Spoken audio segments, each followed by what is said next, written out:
All right, today I'm going to teach you how to get a landmine set up without actually a landmine insert.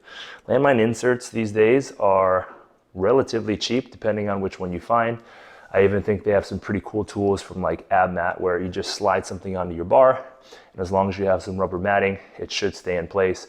But oftentimes, maybe we don't want to add an additional tool to the toolbox. So if you have bumper plates and you have a barbell, this is a really easy way to set up the landmine, to put a landmine setup together. Only asterisk there is, depending on the types of weights that you're moving, if you guys are putting on 90 plus pounds on a landmine setup, you might want to look into putting more weight onto the ground for this setup, or look into a landmine setup, because again, they're relatively cheap.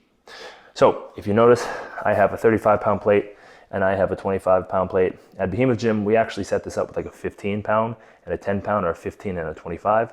But what we're gonna do is we're gonna take the heavier plate and we're gonna use it on the ground as our anchor, okay?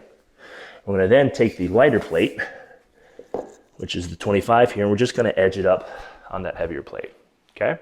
We're gonna take our barbell and we're gonna slide the end of our barbell right into the hole of the plate that's edged on top of the heavier plate, and voila, we've got our landmine set up. So if you notice, this bar can pivot, okay?